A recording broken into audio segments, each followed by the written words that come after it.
1950s. What does he mean by that? 1950s and 19. Akhilesh Yadav ji, Akhilesh Yadav ji, अध्यक्ष महोदय, Akhilesh please, अध्यक्ष महोदय, मैं आपका धन्यवाद देना चाहता हूँ। प्लीज, प्लीज, अध्यक्ष महोदय, अध्यक्ष महोदय, अध्यक्ष महोदय, अध्यक्ष महोदय, मैं आपका धन्यवाद देना चाहता हूँ। आज मुझे एक बहुत महत्वपूर्ण समय पे मुझे बोलने का मौका मिल रहा है। अध्यक्ष महोदय, मैं अभी भारतीय जनता पार्टी के माननीय सदस्य को भी सुन रहा था, उनके वरिष्ठ सदस्यों को भी और माननीय मंत्री जी को मैंने सुना है, और इस महत्वपूर्ण विषय पर उन्होंने अपनी बात रखी है। समाजवादी पार्टी महिला आरक्षण के पक्ष में है और समाजवादी पार्टी का इतिहास रहा है कि हम लोगों ने हमेशा महिलाओं को आगे बढ़ाने के लिए काम किया है। हमारे नेता जिनकी विचारधारा पे हम लोग आगे बढ़ रहे हैं, डॉक्टर राम मनोहर लोहिया, उन्होंने हमेशा जेंडर जस्टिस और सोशल जस्टिस की बात की है।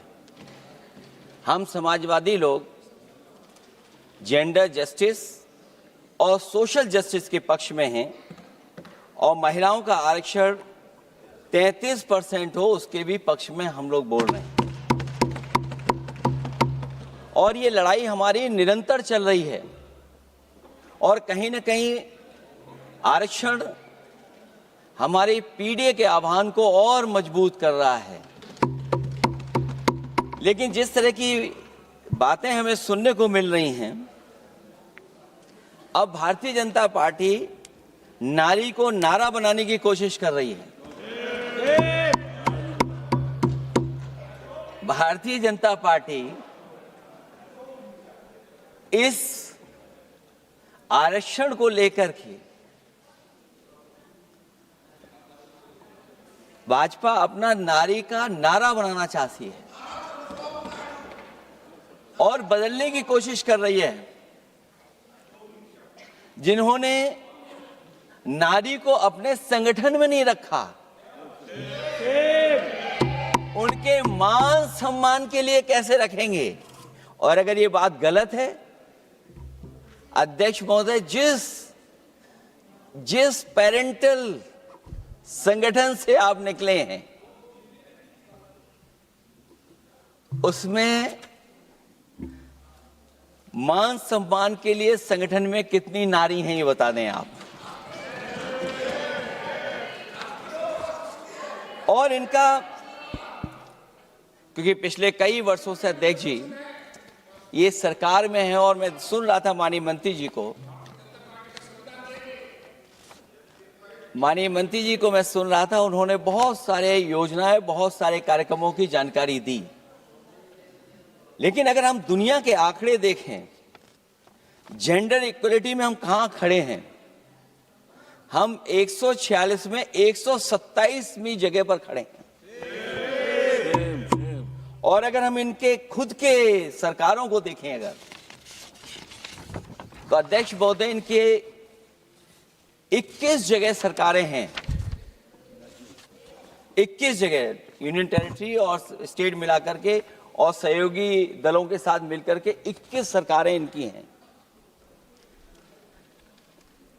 भारतीय जनता पार्टी ये बताए कि उनके 21 स्टेट में जहां सरकारें उनके सहयोगी साथियों के साथ चल रही हैं, कितने मुख्यमंत्री इनके बने हुए हैं?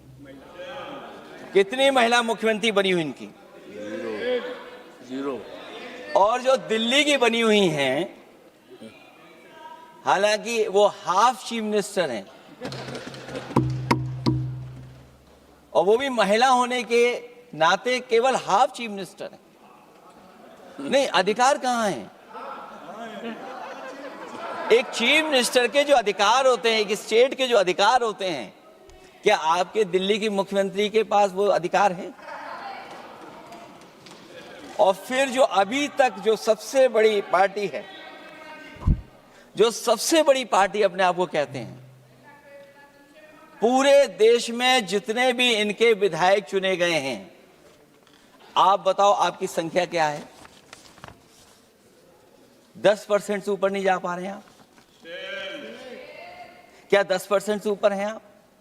और फिर लोकसभा की गिनती में अगर हम देखें तो लोकसभा की गिनती में कितने संख्या में आप हैं? इसलिए अध्यक्ष महोदय, जहां हम ये कहते हैं कि हम महिला आरक्षण के पक्ष में हैं, वहीं कुछ सवाल हमारे भी आपके लिए हैं। मैं उससे पहले याद दिलाना चाहता हूं कि कई बार लोग ये कहते हैं कि समाजवादी पार्टी विरोध करती है। अगर हम अपनी बात कहना चाहें तो डॉक्टर राममनोहर लोहिया, जिनकी विचारधारा पर हमारी समाजवादी पार्टी का आधार है, उनके द्वारा हमेशा महिलाओं को पुरुषों के बराबर की हिस्सेदारी हर क्षेत्र में देने की बात कही गई। और मैं उनको कोट करना चाहता हूं कि संस्कार का आरंभ महिला से होता है। यदि महिला जागृत है तो पूरा समाज जागृत हो जाता है। ये लोहिया ने हमारे जिस विचारधारा पे हम लोग चल रहे हैं वो हम आपको बताना चाहते हैं। जब तक महिलाएं राजनीति में नहीं आएंगी, सामाजिक क्रांति अधूरी रहेगी। लोहिया जी ने निरंतर महिलाओं की राजनीति में महत्वपूर्ण भूमिका पर बल दिया है और समाज में वास्तविक परिवर्तन उनके योगदान से ही आ पाएगा।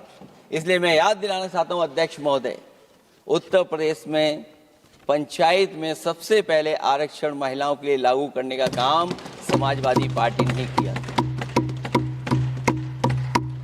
तो जहां महिलाओं के पक्ष में है उनके आरक्षण के, वहीं हमारा सवाल यह भी है कि जल्दीबाजी क्यों है? आखिरकार महिला आरक्षण के नाम पर जल्दीबाजी क्यों है भाजपा के अंदर? सच तो यह है कि भाजपा जनगणना को टालना चाहती है, और जनगणना को टालने का मतलब है कि जाति जनगणना को टालना चाहते हैं। और जाति जनगणना इसलिए टालना चाहते हैं क्योंकि वो आरक्षण का सवाल उठेगा। जो भाजपा, उनके संगी साथी कभी भी देना नहीं चाहते हैं आरक्षण। भाजपा को यह भी अच्छी तरह याद है कि पीडीए में ए का मतलब आधी आबादी है, मतलब महिलाएं भी पूरी की पूरी उसमें गिनती में आती। एक बड़ा चुनावी सच ये भी है कि भाजपा की चुनावी घपलेबाजी अब पूरी तरह से भंडाफोड़ हो गई है। जो एसआईआर आप लेकर के आए थे अध्यक्ष महोदय, उत्तर प्रदेश में हम लोगों ने बड़े करीब से देखा एसआईआर। वो कहने को तो एसआईआर था, लेकिन सच्चाई में वो एनआरसी का रूप था। और एसआईआर के मामले में जिस तरीके से वोट काटने का काम शुरू हुआ, मैं बधाई देना चाहता हूं अपने पीडीए प्रहारी और संगठन के लोगों को जिन्होंने वोट बचा लिया।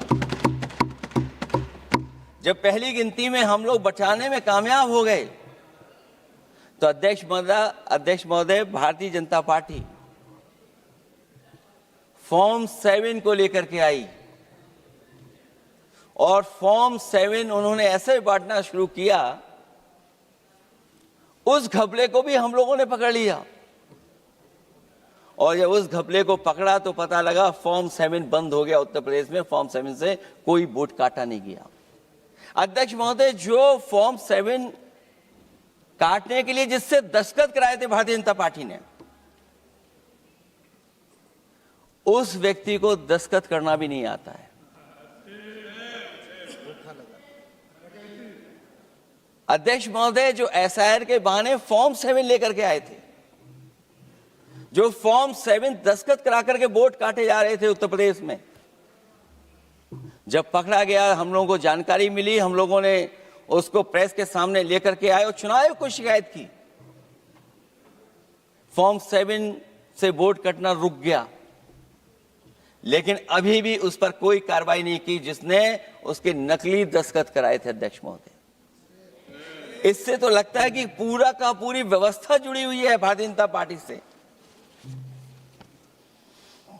और धीरे धीरे जो भारतीय जनता पार्टी की सरकार चली है, हेरा फेरी हम लोग पकड़ लिए, भाजपा की कलई खुल गई और उसके समर्थक और वोटरों का आकार पड़ने लगा तब भाजपा निराशा के इस दौर में उभरने के लिए बिल लेकर के आ रही है।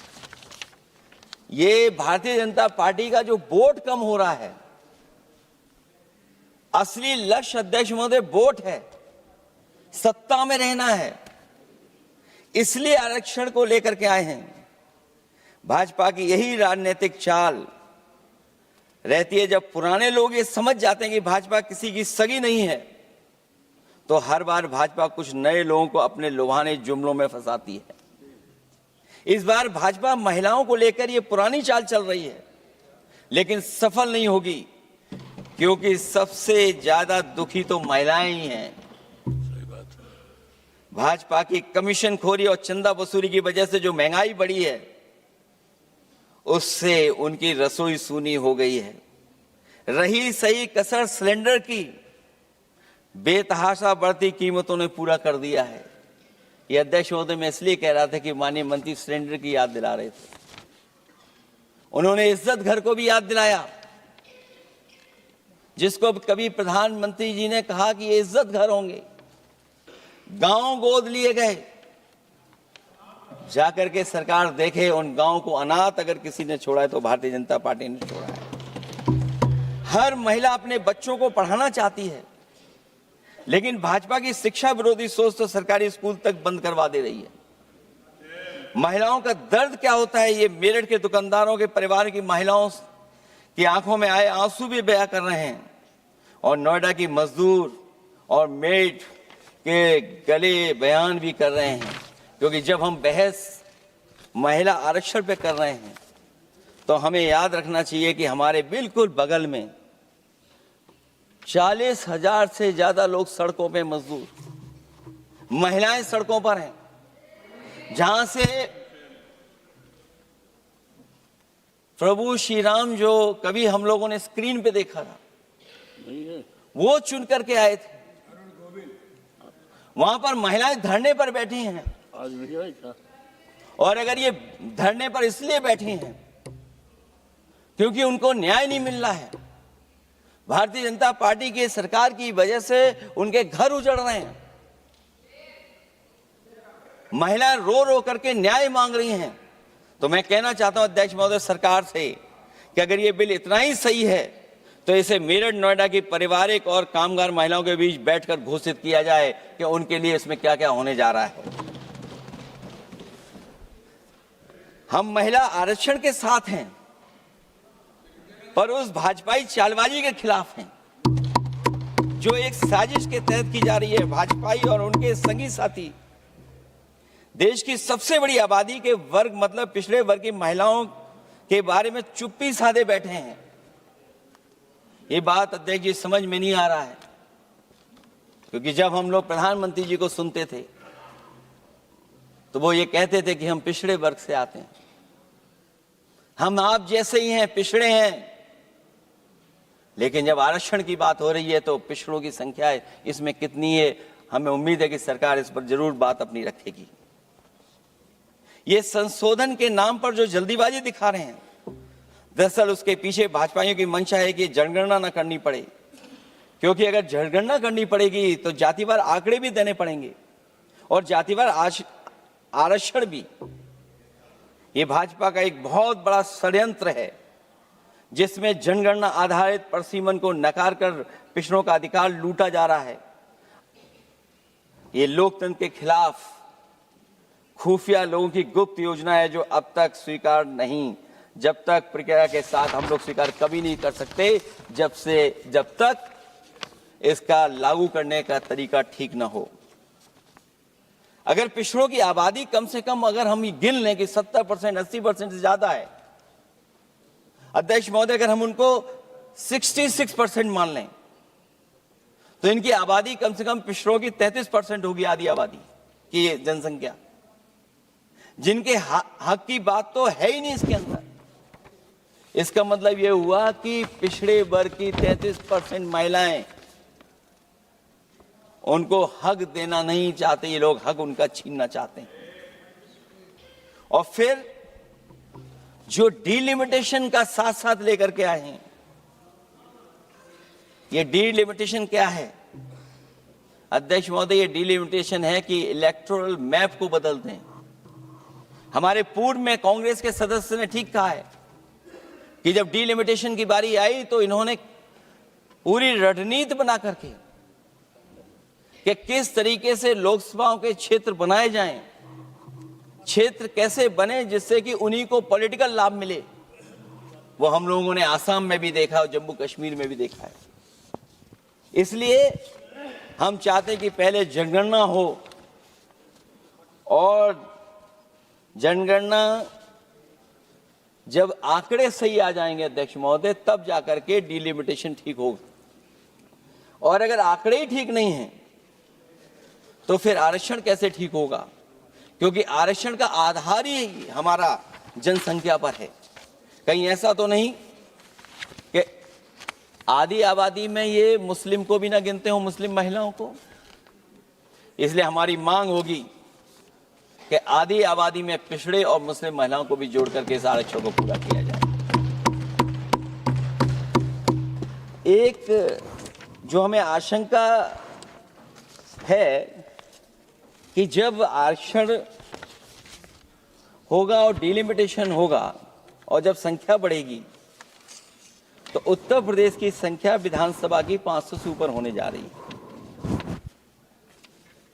और अगर 500 से ज्यादा होने जा रही है तो उसमें सरकार क्या विचार कर रही है? कहीं कोई ऐसा षड्यंत्र तो नहीं है जो हम महिला आरक्षण के बहाने उस षड्यंत्र को छिपा करके आगे बढ़ रहे हों? क्योंकि उत्तर प्रदेश में 120 सीटें तो लोकसभा की होने जा रही हैं और विधानसभा की सीटें तो अगर 600 हो रही हैं, अगर 600 हो रही हैं तो कहीं ऐसा तो नहीं अध्यक्ष महोदय उसमें भी कोई साजिश षड्यंत्र हो? जो षड्यंत्र हम लोगों को समझ में नहीं आ रहा हो। और अगर षड्यंत्र रहेगा तो जैसे अयोध्या हारे आप, एक बार फिर उत्तर प्रदेश आप हार जाएंगे। और 33% सीटें कौन सी होंगी?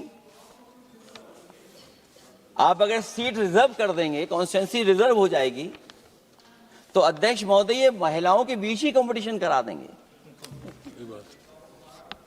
अगर कॉन्स्टिट्यूंसी रिजर्व होंगी तो अध्यक्ष महोदय महिलाओं के बीच ही कंपटीशन हो जाएगा। क्योंकि वो अध्यक्ष महोदय वो माननीय सदस्य कह रहे हैं कि वो तो होना चाहिए, वो सास बहू वाली तो हार गई हैं आपकी।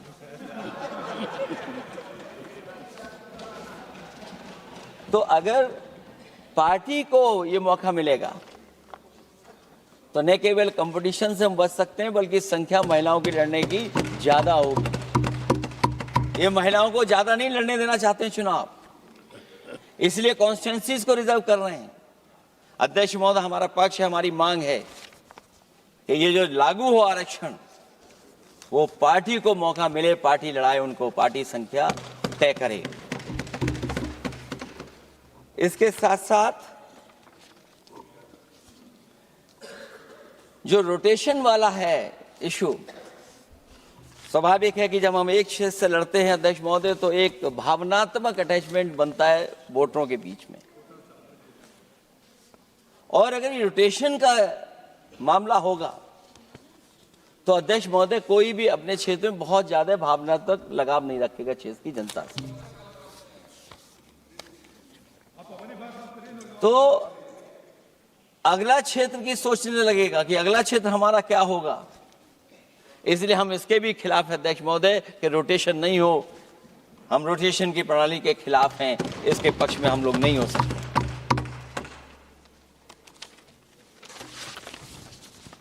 इसलिए अध्यक्ष महोदय हमारी मांग होगी कि पहले सेंसस कराए, जनगणना कराई जाए।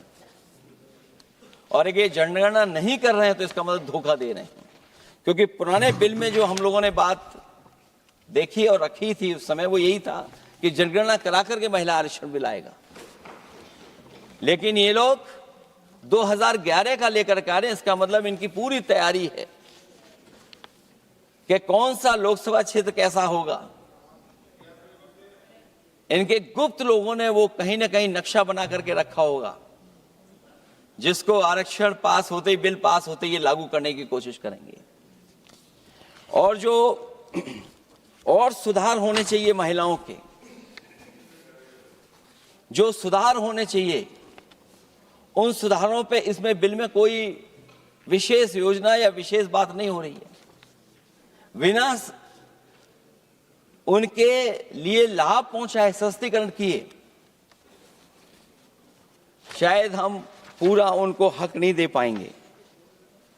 मैं अध्यक्ष महोदय आपसे यही निवेदन और अपील करूंगा